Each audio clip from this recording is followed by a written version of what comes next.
श्रद्धा की हमें, आपने पेज आगे का लिया है क्या? ज्यादा आगे का ले लिया है। आपको लेना है श्रद्धा की आवश्यकता।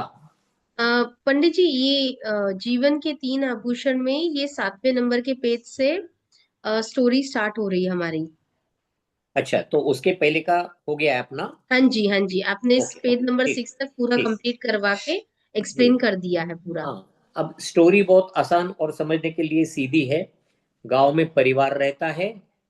पिताजी के कारण से बीमार पड़ते, बिना बताए गांव को चले जाते हैं। अब पिताजी पिताजी जब गांव को गए तब बेटा बहुत छोटा था। अब वापस लौट कर आए तो बेटा बड़ा हो चुका है। लेकिन उसने अभी तक उनको जो देखा नहीं था, तो उसके समझ में नहीं आता।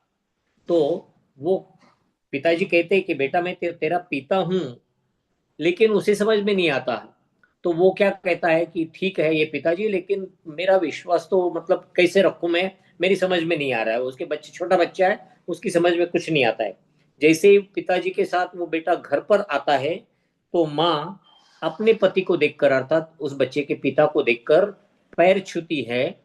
तब उस बच्चे को विश्वास हो जाता है कि नहीं, अगर मेरी माँ पैर छूती है तो ये मेरे पिताजी ही है। अब जैसे ही उन्होंने पत्नी ने अपने पति का पैर छुआ, तो बेटे ने भी ध्यान में ले लिया कि हाँ मेरे पिताजी है।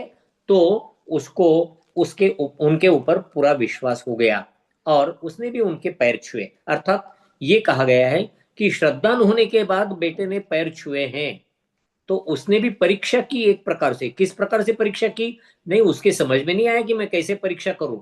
वो उनके साथ घर पर पहुंचा, और ऑब्जर्वेशन, बच्चों का ऑब्जर्वेशन बहुत बड़ा रहता है।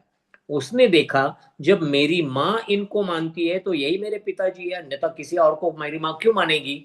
ऐसे समझकर उसने भी उनको पिता स्वीकार कर लिया और उनके पैर छुए। अर्थात इसमें ये हो गया ऐसा।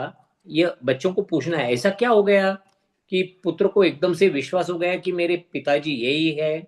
बच्चों को हम पूछेंगे प्रश्न, बच्चे के कई उत्तर आएंगे। लेकिन उसमें हमें उनको ये समझाना है कि उस छोटे नन्हे बालक को अपने माँ पर भरोसा था। माँ ने जो कहा या माँ ने जो किया, वो देखकर उसे भी विश्वास हो गया कि हाँ ये मेरे पिताजी है।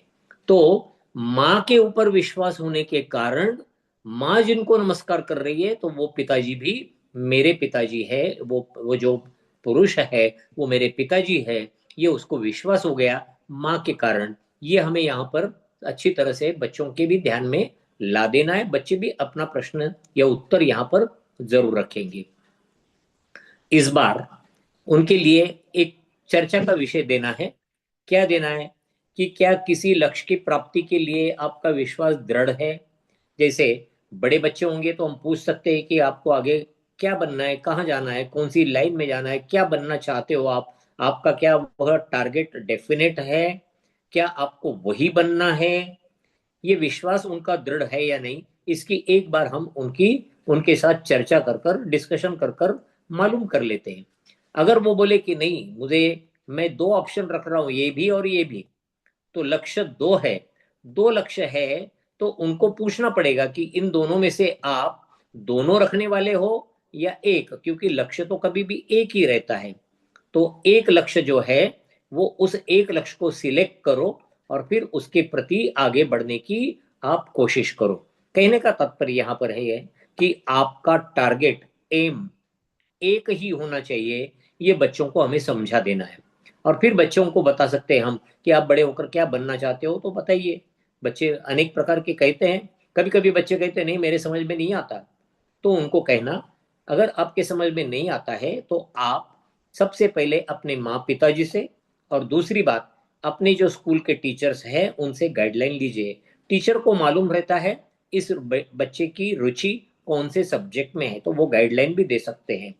ऐसे समय में उस बच्चे के साथ उसके माता पिता रहे टीचर के नजदीक जाते वक्त, तो वो ज्यादा अच्छा रहेगा।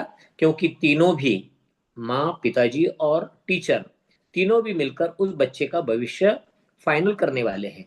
तो ये उस बच्चे के इंटरेस्ट कौन कौन सी दिशा में है, ये ऑब्जर्वेशन टीचर और माता पिता का होना चाहिए और उससे चर्चा कर कर फिर फाइनल करना चाहिए। इसका उद्देश्य रत्नत्रय के साथ भी है।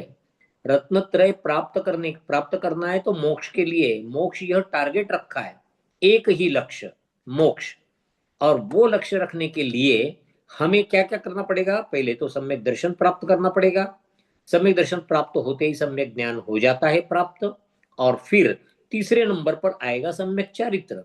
तो सबसे पहले हमें ध्यान में ये लेना है, बच्चों को हमें सही विश्वास, सही दिशा में विश्वास, सही बातों पर विश्वास, लीव करके या फिर हमारे जो पढ़ाने वाले टीचर्स हैं, माँ पिता है, उनके ऊपर विश्वास रखकर, वैसे ही यहाँ पर भी हमें हमारे पिता, पिता की जगह पर हम ले सकते हैं हमारे देव और माँ जिनवाणी माता, और जो हमारे गुरु महाराज वगैरह वगैरह है, ये हमारे लिए और भी समझाने वाले और भी पात्र वहां पर आ गए।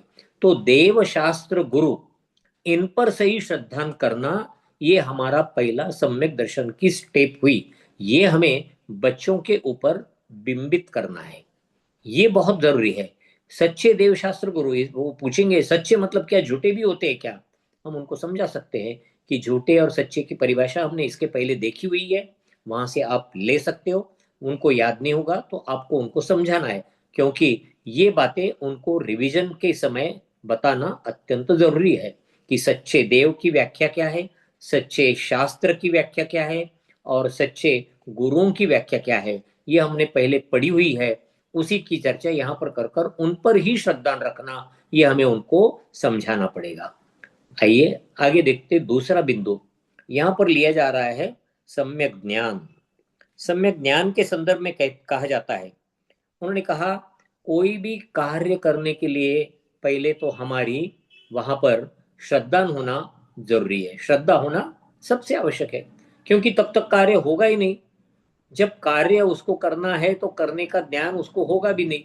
मतलब पहले तो कौन सा कार्य करना है और वो कार्य करने लायक है, सही है, ये हमारा श्रद्धा होना आवश्यक है। इसी का नाम सम्यक दर्शन है। जैसे हम कहेंगे कि मुझे कहाँ जाना है, तो मुझे अब जाना है बंबई से कलकत्ता की ओर। जब बंबई से कलकत्ता की ओर जाना है तो बंबई पश्चिम में है, कलकत्ता पूर्व में है। तो हमें ये श्रद्धा होना चाहिए कि कलकत्ता, मुझे जहां जाना है वो कलकत्ता ही है जो बंबई के पूर्व में है। तभी हम उसका भी ज्ञान और लेंगे, किस प्रकार जाना, कैसे जाना, किस तरह से पहुंचना, कितनी देर लगेगी, सब कुछ ज्ञान हमने लिया। ये रहेगा उसके साथ रहने वाला ज्ञान। श्रद्धान पूर्व में है कलकत्ता और मुझे कलकत्ता ही जाना है, ये श्रद्धान। फिर वो कहां पर है, किस तरह से मैं पहुंचूंगा, ये उसका ज्ञान। और जब हम उसकी ओर मुख कर कर एक कदम भी चलेंगे तो समझो 1 लाख कदम पर कलकत्ता है। एक कदम चले तो उसमें से एक कम हो गया, मतलब 99,900 से 99 कदम ही रहे, ये उससे सिद्ध हो जाता है। इसी तरह से उन्होंने कहा, यहाँ पर उदाहरण दिया है कि गुलाब जाम बनाने हैं, अर्थात यहाँ पर हमारा पहला श्रद्धान ये है। क्या है श्रद्धान इसमें? कि हमें गुलाब जाम पसंद है, हमें वो खाने के लिए चाहिए, गुलाब जाम अच्छे होते हैं, ये हमारा श्रद्धान। अब हमें क्या करना है, उसको बनाना है, बनाने का ज्ञान नहीं, तो फिर हम कैसे गुलाब जामुन बना पाएंगे? तो उसकी पूरी रेसिपी लेनी पड़ेगी। कौन देगी रेसिपी? कौन देंगे रेसिपी? है जिन्होंने पहले बनाए हैं, वे ही तो रेसिपी देंगे। तो जिन्होंने ऐसे ही मोक्ष मार्ग में पहले वो काम कर कर प्राप्त किया है, उनके पास से ही हमें पूरा ज्ञान हमें प्राप्त होगा। तो इसी तरह से हमें मोक्ष में आगे बताया उन्होंने कि हम, हमारी हमारी श्रद्धा तो है कि मोक्ष पाना है, लेकिन कैसे प्राप्त करें, इसका भी तो ज्ञान होना जरूरी है। तो ऐसे में नीचे 4 प्रश्न दिए गए हैं। तो इन 4 प्रश्नों के आधार से हम अपना जो टारगेट है, अपना जो एम है, अपना जो श्रद्धान है कि मुझे मोक्ष प्राप्त करना है, उसके बारे में ज्ञान प्राप्त कर सकते हैं। तो क्या क्या दिए प्रश्न, देखो बहुत बेसिक प्रश्न है। मोक्ष क्या है? क्योंकि मोक्ष प्राप्त करना है, ठीक है, मोक्ष प्राप्त करना, मोक्ष प्राप्त करना, लेकिन मोक्ष क्या है, इसकी जानकारी होना जरूरी है। और फिर मोक्ष अगर वो है तो मैं उसे क्यों प्राप्त करूं, क्यों प्राप्त करना जरूरी है, वो भी हमें समझना चाहिए। तो दूसरा बिंदु उसके आगे आएगा। मोक्ष क्या है? संसार से मुक्त होना मोक्ष है, कर्मों से मुक्त होना मोक्ष है। उसे क्यों प्राप्त करूं? क्योंकि आत्मा कर्म से मुक्त होने के कारण अत्यंत सुखमय जीवन बिताती है। आगे का जीवन कहने की अपेक्षा उस वह सुख में ही मग्न रहती है। तो अनंत सुख जिसमें कोई बाधा नहीं है, ऐसा अव्याबाद अनंत सुख, वह भी अनंत दर्शन और अनंत ज्ञान के साथ, और वह भी उन्होंने कहा है और बाकी के बीच कई प्रकार के गुण है, उन सभी गुणों के साथ हम अपने आत्मा की उत्कृष्ट अवस्था प्राप्त करते, उसे मोक्ष कहा है। तो ये प्राप्त करने के लिए क्या करना पड़ेगा? हमें संसार की आस्था क्या है और उसे छोड़ना क्यों जरूरी है, ये समझ में आना चाहिए। क्योंकि मोक्ष और संसार ये परस्पर विरोधी है। संसार है तो मोक्ष नहीं, मोक्ष है तो संसार नहीं। तो संसार में हम है, तो हमारी ये जो अवस्था है संसार की, इसको हम किस प्रकार से छोड़ सकते हैं या उसको हम कैसे बदल सकते हैं, जिसके माध्यम से हम मोक्ष की प्राप्ति कर सकते हैं। तो तीसरा प्रश्न वहां पर आएगा कि क्या करना पड़ेगा कि हम मोक्ष को प्राप्त करेंगे। और अगर मोक्ष प्राप्त करना है तो मोक्ष प्राप्त करने के लिए रोड़े कौन कौन अटकाता है, कौन कौन बीच में आता है, कौन हमें मोक्ष प्राप्त करने से रोकता है, इसकी जानकारी लेना। तो जानकारी मतलब ये चारों प्रकार के प्रश्नों के उत्तरों को ही सम्यक ज्ञान कहा गया है। सम्यक ज्ञान शब्द यहां पर फिर आया। सम्यक, सम्यक मतलब ये देखो, इस शब्द की ओर जरा ध्यान देना। ये अलग अलग आप लिखेंगे तो सम्यक क आएगा, क का पाव टूटा हुआ, और ज्ञान अलग से। लेकिन जब इकट्ठा लिखा जाता है तो व्याकरण के नियमानुसार टूटा हुआ क का पांव जो है, क जो है क, वह बनेगा ग। ग, क बनता है ग, क्योंकि यह व्याकरण का नियम है। और सम्यक ज्ञान यह उसमें शब्द बन जाता है। तो इसमें आ गए दो अक्षर, दो शब्द, सम्यक ज्ञान। समीचीन रूप से जो ज्ञान है उसे कहते हैं सम्यक ज्ञान, जो समीचीन श्रद्धा पर आधारित है। समीचीन श्रद्धा रहा तो ही समीचीन ज्ञान प्राप्त होता है। ये बच्चों को अच्छी तरह से समझाना है। समीचीन श्रद्धा है तो समीचीन ज्ञान होगा। समीचीन श्रद्धा नहीं है और आप समीचीन ज्ञान प्राप्त करना चाहते हो, नहीं होगा। क्योंकि श्रद्धा मोक्ष के बारे में नहीं है कि मुझे मोक्ष पाना है, ये मेरा मतलब श्रद्धान है। श्रद्धान ही नहीं है, नहीं क्या करना है मोक्ष कर कर वगैरह वगैरह। अगर ऐसा रहा तो सम्यक ज्ञान कहां से होगा? मोक्ष के संदर्भ में सम्यक ज्ञान नहीं होगा। तो ध्यान में ये रखना है, जब तक समीचीन श्रद्धा नहीं तब तक समीचीन ज्ञान नहीं। लेकिन जिस समय समीचीन श्रद्धा हो जाता है तो समीचीन ज्ञान उसी समय प्राप्त होना प्रारंभ हो जाता है। वो कहलाएगा समीचीन ज्ञान। अर्थात सम्यक दर्शन के साथ हम जो ज्ञान प्राप्त करते हैं उसका नाम होता है सम्यक ज्ञान। समीचीन श्रद्धा, सम्यक दर्शन क्या था? मोक्ष को प्राप्त करना। अब ज्ञान क्या रहेगा? ये चारों बातें, क्या है मोक्ष, कैसे प्राप्त करूं, संसार में मेरी तो बहुत आस्था है, मैं कैसे छोड़ सकता हूं, अगर मोक्ष में प्राप्त करूंगा तो मुझे क्या क्या करना पड़ेगा, और वो करने के लिए मुझे कौन कौन रोक रहा है, ये सब कुछ बातें हमें ध्यान में लेना है। ये बनेगा हमारा समीचीन ज्ञान, सम्यक ज्ञान। अच्छा, ये दोनों भी हमें मालूम पड़े, सम्यक दर्शन मालूम पड़ा है, सम्यक ज्ञान मालूम पड़ा है। आवश्यकता किसकी है? जब श्रद्धान पक्का हो गया और ज्ञान भी हमें मिल गया तो ज्ञान के अनुसार चलना हमारा सम्यक चारित्र कहलाएगा। तो अपने स्वभाव में रहना ही सम्यक चारित्र है। अब देखो यहां पर बच्चों को लिए बड़ी दुविधा आ जाएगी, क्योंकि हमने सीधा क्या कहा है, अपने स्वभाव में रहना सम्यक चरित्र। बच्चे कहेंगे अरे ये कैसे, क्या ये अपना स्वभाव मतलब क्या, स्वभाव क्या है, उसमें हम कैसे रह सकते हैं, कई प्रकार के उनके प्रश्न आएंगे। तो उन्होंने आगे प्रश्न बताया है कि स्वभाव क्या है। जीव या आत्मा का स्वभाव है समता। समता मतलब हर हर प्रकार की परिस्थिति में अत्यंत समानता के भाव रखना। उन्होंने कहा सभी परिस्थिति में एक समान रहना। कैसे रहना उन्होंने बताया आगे। तो उसके पहले एक वाक्य बताया कि शांत रहना, निर्विकल्प रहना अथवा वीतराग रहना, ये सब कुछ समता ही है, और समता रखना ही धर्म है। अर्थात यहां पर हम कह सकते हैं समता रखना ही सम्यक चारित्र है। तो ये जो बातें हैं, स्वभाव में रहना, स्वभाव, अपने आत्मा के जो भाव है उन भावों में रहना, ये स्वभाव है, और उसी का नाम सम्यक चरित्र है। बच्चों के लिए थोड़ा कठिन सब्जेक्ट सब्जेक्ट है ये। बच्चों को समझाते समय पहले हमें समझना पड़ेगा कि हम बच्चों को कैसे समझाएं। पहले तो हमने समझा दिया सम्यक दर्शन, सम्यक ज्ञान। अब हम समझा रहे सम्यक चारित्र। सम्यक का अर्थ होता है समीचीन, यथोचित। चारित्र का मतलब होता है चरित्र रखना या अपना पालन करना। जो पालन करना है वो अपने स्वभाव में रहने से पालन करना है। अपना स्वभाव क्या है? तो अपना मतलब आत्मा का स्वभाव तो मूलतः मूलतः विपरीत हुआ, या जिससे हम कहेंगे चलित हो गया, किसी और कारणों से बदल गया, उसकी चर्चा नहीं। मूल स्वभाव क्या है आत्मा का? समता परिणाम रखना, ये मूल स्वभाव है आत्मा का।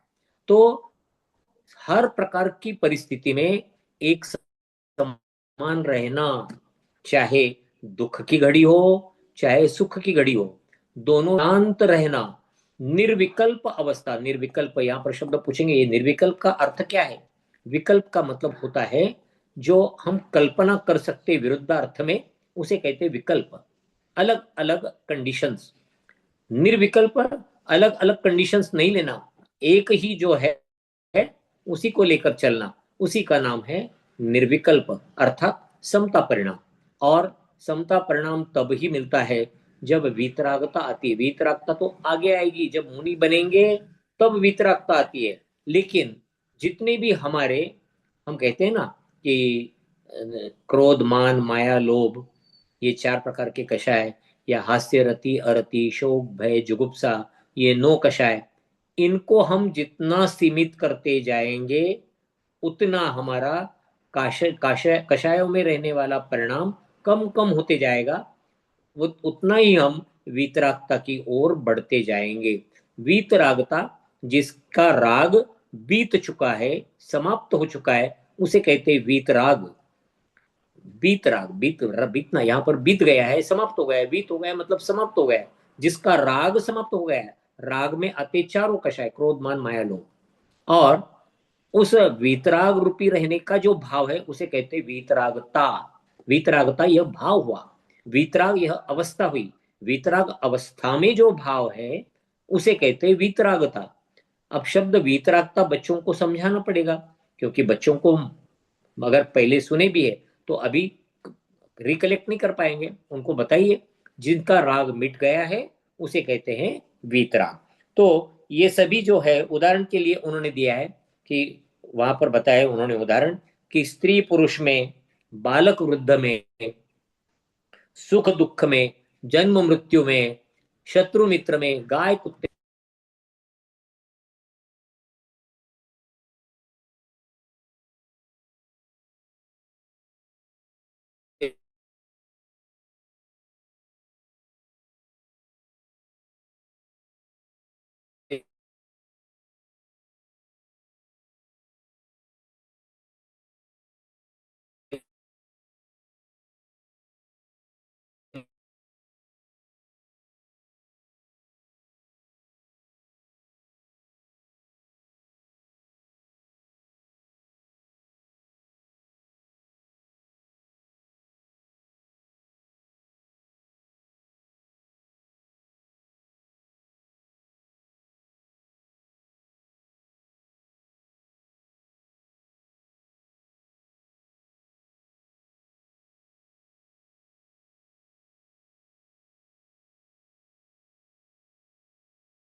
लाभ हानि में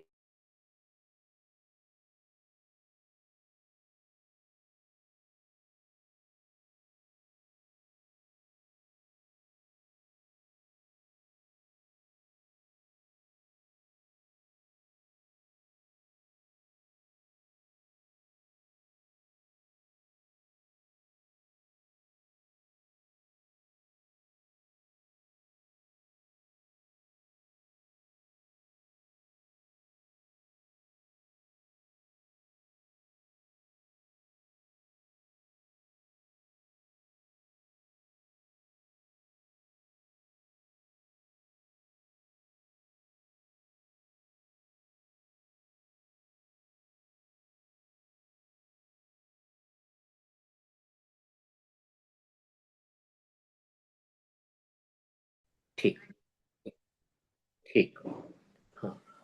तो यहाँ पर हम ये देख रहे थे कि किस प्रकार से सम्यक चारित्र की व्याख्या हम यहाँ पर देख रहे, उसमें समता परिणाम रहना अनिवार्य बताया है। और समता परिणाम का अर्थ यहाँ पर हमारी किताब में ये बताए, कोई भी परिस्थिति रहो, अपने अनुकूल परिस्थिति रहो या अपने प्रतिकूल परिस्थिति रहो, दोनों में हमें समता परिणाम रखना है। मतलब समान रूप से रिएक्ट होना है, समान रूप से। अच्छे भी वस्तुएं प्राप्त हुई तो भी समान रूप से रिएक्ट होना है, खराब भी वस्तुएं प्राप्त हुई तो भी समान रूप से रिएक्ट होना है। इसका मतलब ये कि हम कभी, हमारे लिए अच्छी प्राप्ति हुई है, लाभ हुआ है, तो हम आनंद मनाएंगे, और हानि हुई तो दुख मनाएंगे, तो ये नहीं चलेगा। लाभ भी प्राप्त हुआ है तो भी तटस्थ रहिए, और हानि मतलब नुकसान हुआ है तो भी तटस्थ रहिए। ये बहुत कठिन है, बहुत कठिन है। कभी भी सुख में हम आनंदित रहते हैं और दुख में हम दुखी हो जाते हैं। ऐसा नहीं होता कि दुख में हम सुख मानते हैं, ऐसा नहीं होता है कि सुख में हम दुख मानते हैं। लेकिन जिनवाणी कहती है, सुख आने के पश्चात भी ना आनंद में उधम मचाओ, और दुखी परिस्थिति प्राप्त होने के बाद उसमें भी दुख प्राप्त होने के साथ आप उसमें अपने आप को बहुत दुर्दैवी मत समझो, या फिर उसके प्रति अपने भाव परिणाम समान रखो। कोई उसमें दोष मानना नहीं है। क्यों? इसके कई प्रकार के कारण है, लेकिन बच्चों को समझाने के लिए सम्यक चरित्र का एक साधारण स्वरूप ये बताया गया है कि आपको समान परिणाम रखना है किसी भी हालत में। इसको ध्यान में लेकर समता परिणाम को यहां पर बताया गया है कि चारित्र, सम्यक चारित्र का शॉर्ट स्वरूप बच्चों के लिए यहां पर समझा रहे हैं हम कि समता परिणाम रखिए। अब उन्होंने कहा है ये सभी क्रियाएं चारित्र प्राप्त करने के लिए जरूरी है, और शुद्ध भोजन, देव पूजा, त्याग, जीवों की रक्षा करना आदि जो क्रियाएं हैं, ये क्रियाएं जो हम कहते हैं समता प्राप्त करने के लिए जो जो क्रियाएं की जाएगी, वो सम्यक चारित्र में ही गर्भित होंगी।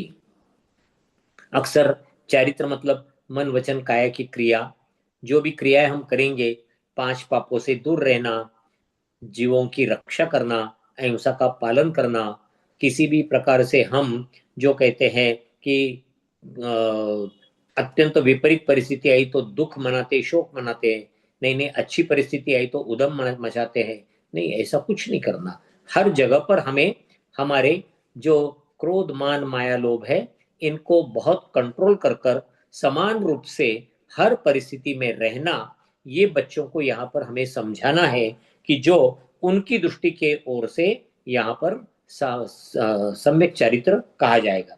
उन्होंने प्रश्न किया है बच्चों ने कि फिर देव पूजा करना, शुद्ध भोजन करना, त्याग करना, या फिर तप आदि करना, उपवास करना, ये सब कुछ क्या है? हमने तो सुना था कि ये चारित्र है। जी हाँ, ये सभी बातें जो है, ये हमें समता परिणाम कैसे रखना यही सिखाती है। जैसे हम उपवास कर रहे हैं, उपवास मतलब एक प्रकार से तप कर रहे हैं, तो उपवास करते समय हमें खाने के लिए नहीं भी मिला तो भी हम अत्यंत शांत रहते हैं, हमें दुख नहीं होता है। उल्टा हम आनंद मानते हैं कि देखो आज मैंने अन्न का त्याग कर दिया है।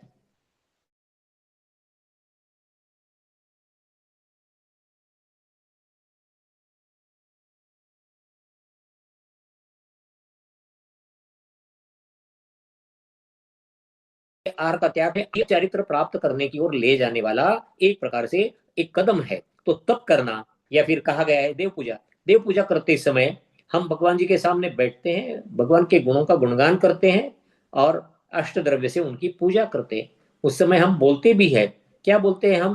कि हे भगवान, कि जो हम कहते हैं काम बाण विध्वंसनाय पुष्पम निर्वपामि ते स्वाहा।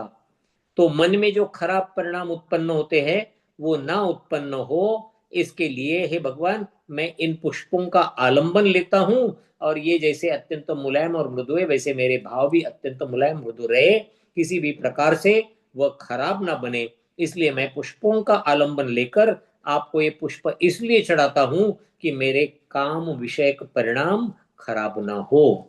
ये समझाने का काम देव पूजा करती है।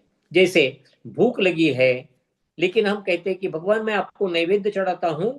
नैवेद्य इसलिए चढ़ाता हूँ कि जैसे नैवेद्य या अन्न भक्षण करने पर भूख समाप्त हो जाती है, वैसे हे भगवान आपकी पूजा करने से मेरी ये भूख रूपी जो रोग है वो हमेशा के लिए समाप्त हो जाए।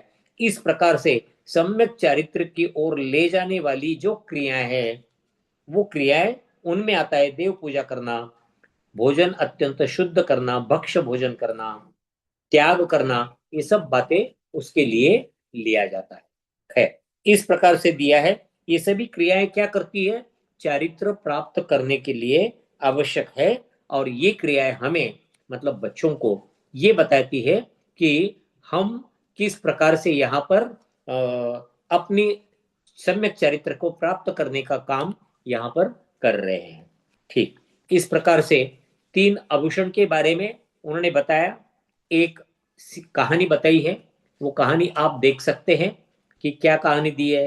राजा पांडु के पांचों पुत्र, पांच पांडव, सबसे बड़े बड़े भाई पांडु का सबसे बड़ा भाई था धृतराष्ट्र, उसके 100 पुत्र कौरव, उनमें सबसे बड़ा था दुर्योधन। दुर्योधन अकेला बनना चाहता था राजा, पांडवों को बिल्कुल पसंद नहीं करता था, तो उसने पांडवों को हराकर 13 वर्ष का वनवास दे दिया। उससे लौटने के बाद भी राज्य नहीं दिया। फिर युद्ध हुआ, दुर्योधन मारा गया, पांडव सुख से रहने लगे। फिर नेमिनाथ भगवान का समोसरण आया, वहां पर पांचों पांडव गए, तो उनमें से तीनों पांचों ने दीक्षा ले ली।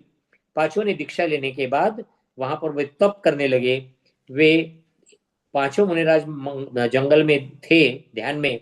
तब दुर्योधन का भांजा वहां से निकला, तो उसे उन पांचों मुनिराजों को देखकर, पांचों पांडवों के उनको देखकर, मुनिराजों को देखकर उसने अग्नि में गर्म ऐसी लाल लाल आभूषण, सिर पर, कान में, गले में, हाथों में, ऐसे उनको आभूषण लोहे के, तप्त लोहे के, लाल लाल लोहे के उनको आभूषण पहनाए।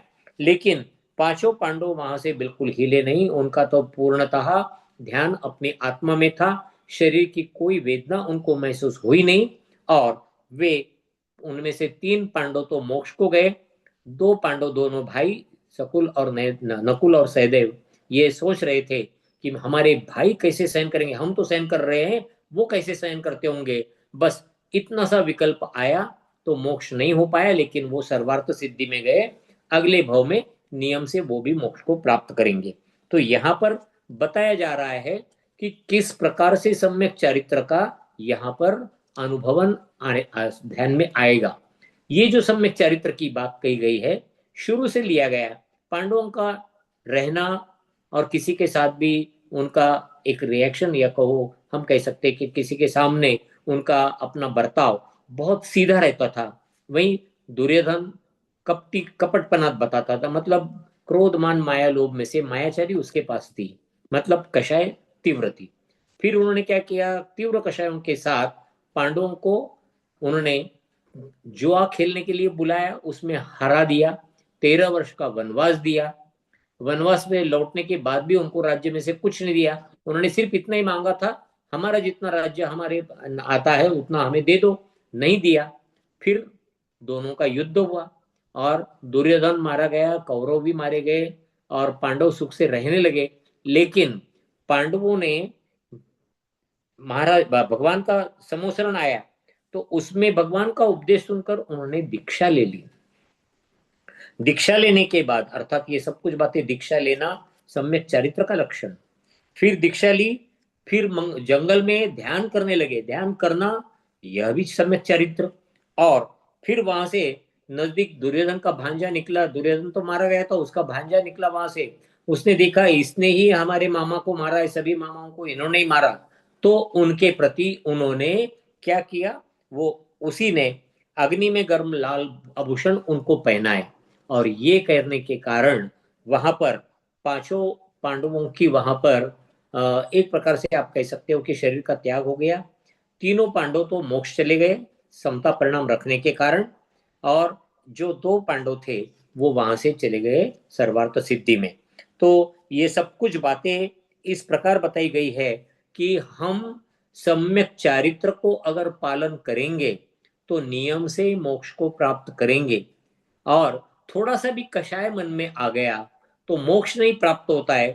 तो जो मोक्ष के नजदीक जाने वाला, ले जाने वाला ऐसा भव है, सर्वार्थ सिद्धि भव कहा जाता है।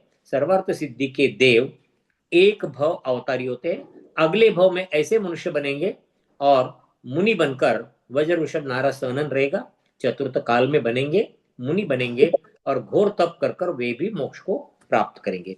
इस प्रकार यहां तक उन्होंने 3 चरित्र के बारे में बताया है। अब एक पान और है, एक पेज, 2 पेज और है, क्या हम ले सकते हैं या समापन कर दे? 8:01 हुआ है। जी दीदी, किन्हीं के कोई समापन कर दीजिए सर, हमारी क्वेश्चन? दूसरी क्लास है। जी मैं कह रही समापन कर दीजिए क्योंकि जी, हमारी दूसरी भी क्लास समय हो है। गया जी। ठीक, किसी का कोई अगर प्रश्न होगा तो 5 मिनट में ले सकते हैं कि आगे बढ़ना है?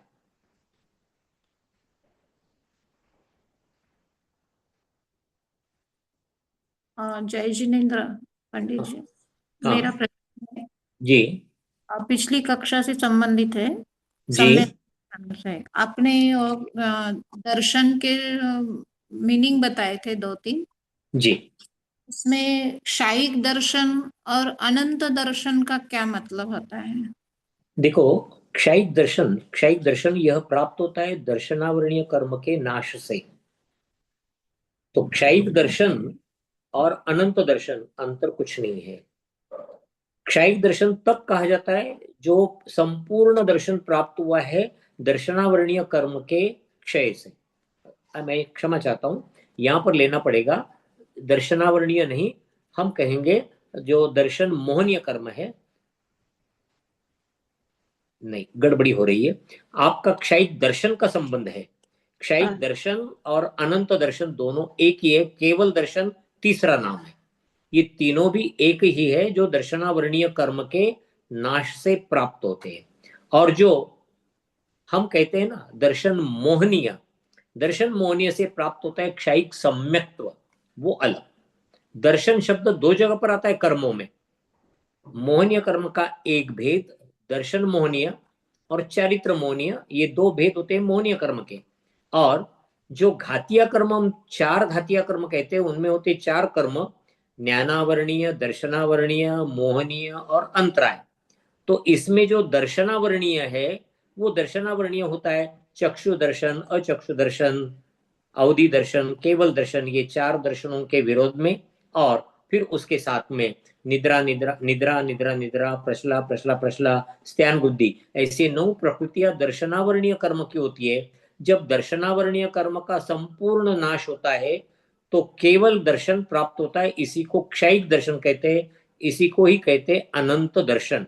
क्योंकि वह अनंत इसलिए कहा जाता है कि उसका कोई अंत नहीं होता है, वो कोई लिमिटेड नहीं है, अनलिमिटेड है पूरी तरह से। और उसी का नाम है अनंत दर्शन। ये तीनों भी समान रूप से लिए जाते हैं दर्शनावरणीय कर्म के नाश होने पर। तो इसमें दर्शन का मतलब क्या हुआ फिर? देखो, मैंने कहा था दर्शन के कई अर्थ होते हैं, यथा योग्य जगह पर यथा योग्य लेना। मैंने पहला अर्थ बताया, दर्शन मतलब श्रद्धान, जो लिया जाता है सम्यक दर्शन के दृष्टिकोण से, समीचीन श्रद्धान। यहां पर दर्शन का अर्थ श्रद्धान हुआ, ये बिंदु पहला। दूसरा है, हम कहते हैं अनंत दर्शन। अनंत दर्शन मतलब वहां पर दर्शन का अर्थ होता है देखना। तो तीनों लोकों के पदार्थों को केवली भगवान युगपत एक साथ सभी पदार्थों के अनंत पर्यायों को, भूतकालीन को, वर्तमानकालीन को, भविष्यकालीन को, जितनी भी पर्याय होंगी उन सबको एक साथ देखते हैं। यहां पर देखना आया, पहला है श्रद्धान के रूप में, सम्यक दर्शन के रूप में, यहां पर आया देखने के रूप में। एक तीसरा अर्थ निकलता है लेकिन उसका हमारे यहां पर संबंध नहीं। लेकिन हम कहते हैं जैन दर्शन, हम कहते हैं बौद्ध दर्शन, हम कहते हैं सनातन में, ये जो हिंदू लोग बोलते हैं अपने आप को सनातन, वो हिंदू दर्शन। तो दर्शन का अर्थ वहां पर होता है तत्व ज्ञान। तो तत्व ज्ञान की दृष्टिकोण से भी दर्शन शब्द इस्तेमाल किया जाता है। तो वो अर्थ अलग, ये अर्थ अलग। और पहला जो लिया है हमने सम्यक दर्शन के दृष्टिकोण से, दर्शन मतलब श्रद्धान, ऐसे तीन अर्थ अक्सर हमारे पढ़ने में आते हैं। इसके अलावा भी कई जगह पर आपको दर्शन मिलेगा। जैसे हम गए थे कसनेर तीर्थ क्षेत्र पर, और वहां पर हमने क्षेत्र में स्थित भगवान जी के बहुत अच्छे दर्शन किए। ये दर्शन देखने के रूप में है, ये दर्शन देखने के रूप में है। तो इस प्रकार अर्थात श्रद्धांत से ही देखना है वो, और देखना भी वहां पर नमस्कार करने योग्य, उसको हम दर्शन कहते हैं। अलग अलग रूप में अलग अलग जगह पर अलग अलग अर्थ होते हैं। यहाँ पर हमें आपने जो कहा वो बिंदु ध्यान में अगर लिया कि केवल दर्शन, अनंत दर्शन और क्षयिक दर्शन, तीनों में अंतर क्या है? तीनों में अंतर कुछ नहीं। दर्शनावरणीय कर्म के संपूर्ण नाश से ये तीनों ही अवस्था एक ही समान, एक ही होती है। उनके नाम अलग अलग है। जब आप दृष्टि अलग रखते हो तो वो नाम थोड़ा सा बदल जाता है। देखने की दृष्टिकोण से लिया तो केवल दर्शन हो गया वहां पर, जब कर्म का क्षय हो गया उस दृष्टिकोण से लिया तो क्षयिक दर्शन हो गया। इस प्रकार दृष्टिकोण थोड़ा अलग रहेगा, लेकिन एक ही गुण है वो, केवल दर्शन एक ही गुण है, क्षयिक दर्शन, या फिर आप कह सकते हो समीचीन पूर्ण दर्शन। ठीक। जय जिनेन्द्र। हाँ, आपके आपके इसके ऊपर भी कोई अगर शंका रही आप बेझिझक पूछ सकते हो। पंडित जी, एक जय जिनेन्द्र, एक चैट बॉक्स में प्रश्न आया है। हाँ, उसमें उन्होंने पूछा है कि पांडव चरम शरीरी कहलाएंगे या चरम उत्तम शरीरी कहलाएंगे? देखो, चरमोत्तम शरीरी कहा जाता है अक्सर तीर्थंकरों के लिए। चरमोत्तम, चरम शरीर का अर्थ होता है अंतिम शरीर। तीन पांडवों के अंतिम शरीर थे वो चरम शरीरी, क्योंकि वो मोक्ष को गए। मोक्ष में शरीर होता नहीं है। जैसे युधिष्ठिर, भीम और अर्जुन, ये तीनों भी मोक्ष को गए। नकुल और सहदेव चरम शरीरी नहीं, वो सर्वार्थ सिद्धि गए तो वहां उनको देव का शरीर प्राप्त हुआ है, तो उनका ये चरम शरीर नहीं हुआ। चरम का अर्थ होता है अंतिम, अंतिम शरीर। ये शरीर तब कहलाता है, चरम शरीर तब कहलाता है जब उस शरीर से उनको मोक्ष की प्राप्ति होनी है, तभी चरम शरीर ये शब्द लिया जाता है, अन्यथा नहीं। तो दो पांडव चरम शरीरी नहीं थे, तीन पांडव चरम शरीरी थे। और इसके साथ ये भी होता है कि इनका वज्र वृषभ नारा सहनन, तो पांचों का वज्र वृषभ नारा सहनन था, क्योंकि सर्वार्थ सिद्धि भी वज्र वृषभ नारा सहनन के बिना नहीं जा सकते। उतने उच्च क्वालिटी का तप होना चाहिए, और वो तप वज्र वृषभ नारा सहनन के बिना नहीं होता है। खैर, यहां पर हमें ध्यान में ये लेना है, चरम शरीर का मतलब मोक्ष जाने से पहले जो शरीर होगा उसको चरम शरीर कहेंगे, अंतिम शरीर। उसके बाद कोई शरीर धारण नहीं होगा, क्योंकि जन्म होता ही नहीं है, मोक्ष हो जाता है, आत्मा संपूर्ण कर्मों से मुक्त हो जाती है। अतः उस अंतिम शरीर को चरम शरीर कहा जाता है। एक अंतिम प्रश्न है पंडित जी। हम्म पेड़ के हर फल पत्ते में अलग अलग जीव होता है क्या? देखो, पहले तो ये ध्यान में लेना, एक पेड़ अगर हमने लिया तो वो पेड़ समझो आम का पेड़ है, तो उसे कहेंगे हम, वो जो आम का पेड़ धारण करने वाला, शरीर धारण करने वाला जीव है, वो प्रत्येक शरीरी है। लेकिन उसके अलग अलग अंगों में, मतलब मूलियों में, टहनियों में, पत्तों में कई प्रकार के जीव रहते हैं, तो वो जीव अलग अलग है, उनका जन्म मरण अलग। इस पेड़ का शरीर धारण करने वाले जीव का जन्म मरण अलग। अगर इस आम के पेड़ को धारण करने वाले जीव का मरण हो गया तो वो पेड़ समाप्त हो जाएगा, तो उसके आधार से रहने वाले जीवों का भी मरण अपने आप धीरे धीरे होता रहेगा, अलग काल में होता रहेगा, लेकिन होगा। तो ये बातें होती है, हर पत्ते में भी जीव अलग अलग होंगे, होते भी है, लेकिन उनका उस पेड़ के धारण करने वाले जीव के साथ उनका कोई संबंध नहीं। उनका सिर्फ संबंध इतना है कि उन्होंने उस पेड़ का, आम के पेड़ का सहारा लेकर अपना जन्म पाया है वहां पर, इन्हीं को बादर कहते हैं। सहारा लिया है, उसके आधार से वे वहां पर उत्पन्न हुए। ठीक। मेरा एक और प्रश्न है पंडित जी। जी, ये चरम शरीरी जन्म से गिने जाते हैं या बाद में? जैसे जैसे भरत बाहुबली को तो अगर शुरू। अगर अगर किसी को मोक्ष जाना है और वो अंतिम शरीर उसका है, तो ये निश्चित है कि वह जन्म से ही चरम शरीरी माना जाएगा। ऐसा नहीं हो सकता है कि आधी आयु खत्म हो गई और उसके बाद वो चरम शरीरी बने। कहीं कहीं पर कहते हैं कि कोई तीर्थंकर दो कल्याणक वाले जीव है, तो फिर वो चरम शरीरी थे या नहीं थे? नहीं, वो चरम शरीरी मानने पड़ेंगे, क्योंकि वो उनका जन्म अंतिम जन्म है। अंतिम जन्म होने के कारण चरम शरीरी कहेंगे। पांडवों का ऐसा उल्लेख कहाँ आता है कि वे चरम शरीरी थे करके? अच्छा, क्या पांडवों का ये उल्लेख आता है कि वो मोक्ष गए थे तीन?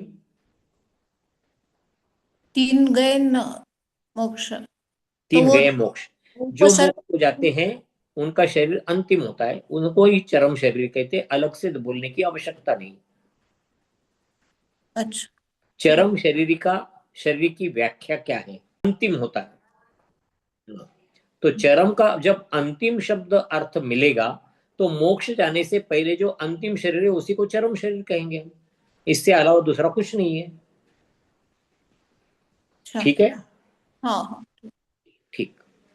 Right. कभी भी डिस्कशन करते समय हम उस शब्द की पहले डेफिनेशन ढूंढे, व्याख्या, वो हमारी तैयार होनी चाहिए। वो तैयार हुई तो कंसेप्ट क्लियर हो जाते हैं, कंसेप्ट क्लियर हुए तो डिस्कशन अपने आप आराम से हो जाता है। तो चरम का अर्थ ही होता है अंतिम। ये अगर हमें मालूम पड़ा, मोक्ष को जाने से पहले जो अंतिम शरीर है उसको चरम शरीर कहते हैं, ये मालूम पड़ा तो विवाद वहां पर समाप्त हो जाएगा। ठीक। ठीक। ठीक है। हाँ हाँ। क्या जिनवाणी स्तुति करना है दीदी? जी जी पंडित जी, जी, जिनवाणी अगले स्तुति। अगले संडे के दिन मैं बाहर गांव हूँ। मंडे के दिन अगले, तो क्या मुझे एक दिन की छुट्टी मिल सकती है? मैं बाहर गांव मतलब बम्बई में हूँ, और कहीं और जगह पर उन्होंने प्रोग्राम रखा हुआ है। हो सकता है वहां पर भी उन्होंने लेक्चर वगैरह अरेंज किया हो। तो मैं दोनों बातें एक साथ नहीं करूंगा। फिर भी मंडे के दिन क्या मैं आपको दोपहर को 2 बजे तक आपको इन्फॉर्म किया तो चल सकता है? पंडित जी, राशि दीदी अभी ज्वाइन क्लास में तो हैं, पर वो बात नहीं कर पा रही हैं, तो ओके, वो शायद बात कर ठीक। लेंगी आप आपसे। बात कर मुझे व्हाट्सएप जी पर मैसेज दे देना। जी मैं जी भी जी। आपको व्हाट्सएप पर बता दूंगा। और जी जिस दिन अगर मंडे के दिन अगले मैं अगर उपलब्ध रहा तो मैं पहले सवेरे ही आपको बता दूंगा ताकि जी सबको दीदी। मालूम पड़े। जी ठीक है? दीदी। जी जी जी, पंडित जी। ठीक ठीक ठीक। जिनवाणी स्तुति। जावाणी के के ज्ञान ज्ञान से ते तुझे सूझे लोकालो, लोकालो, तो वाणी सोबाणी मस्तक मस्तक नमो नमो, सदा सदा देत देत हूँ हो हो। लोक। हे जिनवाणी भारती, तो ही जपो दिन रैन, जो तेरे शरणा गए, सो पावे सुख चैन। जिनवाणी माता की जय, सिद्धांत शास्त्र की जय। सबसे क्षमा, उत्तम क्षमा। अगर कहीं पर गलत बता दिया है तो वो मेरा समझकर माफ करना, जो सही है वो जिनवाणी का समझकर ही ग्रहण करना। जय जिनेन्द्र। जय जयंत सभी को। सभी को जय जय जय। जिनेन्द्र सभी को। जय जिनेन्द्र। जाने अनजाने में जो भी गलतियां जय हुई हो उस सबके सबके लिए उससे उत्तम क्षमा, उत्तम क्षमा, उत्तम क्षमा। उत्तम क्षमा, उत्तम जय क्षमा। जय। जय क्षमा जय जिनेन्द्र। जय जिनेन्द्र, जय जिनेन्द्र। जय जिनेन्द्र। जिनेन्द्र। जय जिनेन्द्र।